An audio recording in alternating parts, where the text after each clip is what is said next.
Et voici une petite dernière magnifique histoire sur la dévotion pour aujourd'hui et la danse de Mira dans le temple. La voie de la dévotion est celle qui permet de se dissoudre et se fondre dans l'existence.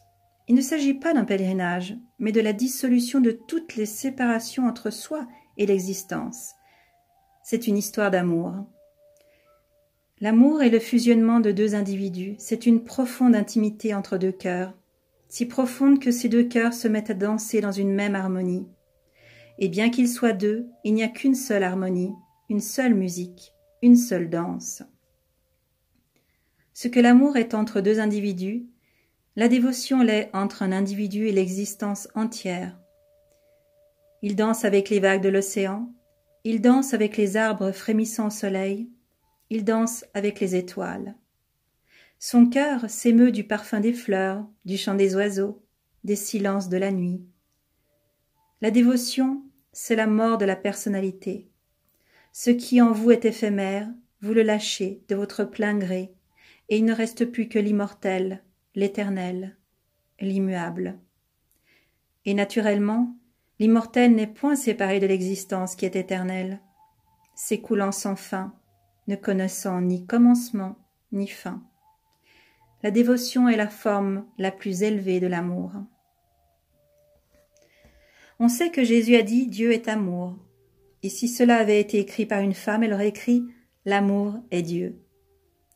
Dieu est nécessairement secondaire puisque c'est une hypothèse mentale, tandis que l'amour est une réalité vibrante dans chaque cœur. Nous avons évoqué des personnes du calibre de Mira, mais seules des femmes très courageuses réussirent à sortir du système social répressif. Elle put le faire car c'était une reine, et bien que sa propre famille ait voulu la tuer parce qu'elle chantait et dansait dans les rues, sa famille ne pouvait le tolérer, particulièrement en Inde et au Rajasthan, où la femme est vraiment très réprimée. Et une femme de la beauté de Mira qui danse dans les rues en chantant joyeusement. À Vrindavan se trouvait un temple dans lequel Krishna avait séjourné. On avait construit un magnifique temple à sa mémoire. Aucune femme n'avait le droit d'y pénétrer. Les femmes n'étaient admises qu'à l'extérieur, qu'à toucher les marches du temple. Elles n'avaient jamais pu voir à l'intérieur la statue de Krishna, car le prêtre était absolument intransigeant. Lorsque Mira arriva, le prêtre eut peur qu'elle ne veuille entrer dans le temple. 2 hommes armés furent placés à la porte, l'épée nue à la main pour l'en dissuader. Mais lorsqu'elle arriva, et de tels êtres sont si rares, une brise d'un tel parfum, une si belle danse, un chant dont les paroles transmettent ce qu'aucun mot ne peut transmettre. Ces 2 gardes armés en oublièrent pourquoi ils se tenaient là, et Mira pénétra dans le temple en dansant. C'était juste au moment où le prêtre venait vénérer Krishna.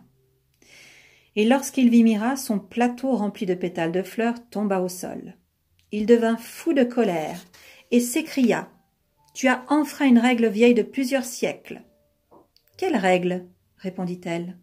« Aucune femme ne peut entrer ici, dit le prêtre. » Et pouvez-vous imaginer sa réponse? C'est vraiment courageux. Mira lui dit « Alors comment es-tu entrée ici ?» Excepté un seul être, le seul bien-aimé, l'ultime, tout le monde est une femme. Penses-tu qu'il y ait 2 hommes au monde? Toi et l'ultime? Oublie tout ce non-sens. Elle avait certainement raison. Une femme pleine de cœur perçoit l'existence comme son bien-aimé, et l'existence, c'est le un.